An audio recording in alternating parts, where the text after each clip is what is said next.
A violent attack on a rabbi in Berlin is raising concerns here in Israel that Germany's Jews, just a little more than 65 years after the Holocaust, are once again falling victim to anti-Semitic attacks. But this time, the suspected culprits are not neo-Nazis, they're Germans of Arab descent.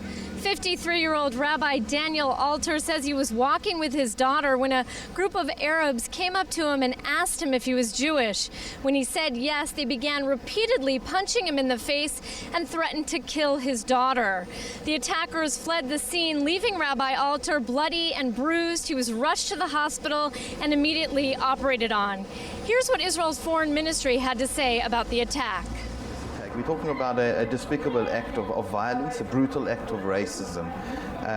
We heard about it, we immediately said that, and said that we hope and we trust that the Germans will investigate and find the culprits and bring them to justice. But that has not happened yet. The suspected Arab culprits are still on the run.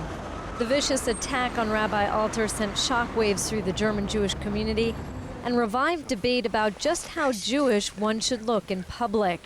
Not that that mattered in the assault on Rabbi Alter. He had covered up his yarmulke by wearing a baseball cap. Nonetheless, one prominent German Reform rabbi suggested Jews continue to cover their religious skull caps to avoid provoking attacks. But the president of Germany's Jewish community, Dr. Dieter Grauman, said he would not permit Judaism to only be practiced behind closed doors. That's the Israeli government's position as well. The idea that we should be invisible, as it were, so as not to upset bigots and racists and anti-Semites is one which is not acceptable. The mayor of Berlin is also against Jews being, so to speak, in the closet, saying it must be safe for them to wear a yarmulke in public. That's exactly what he and other high-profile Germans did to show their solidarity with Jews over the weekend. In a flash mob event, Germans wore the religious skull caps alongside Jews to take a stand against anti-Semitism. Other rallies in the capital drew an estimated 1,000 Germans to the streets. To see two things, both a Jewish community in Germany which is confident enough and willing to stand up and to speak out, and to see non-Jews in Germany doing the same thing is actually something which is quite heartwarming. The head of the Council of Muslims condemned the attack on Rabbi Alter, saying such acts cause deep disgust. But Jewish leaders are urging Muslim leaders to do more than just talk after an attack. They want concrete action taken to root out anti-Semitism in the Muslim community.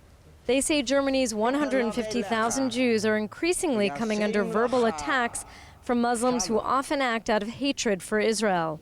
Some Jewish leaders claim German officials pander to the 4 million strong Muslim community and fail to take the threat seriously enough.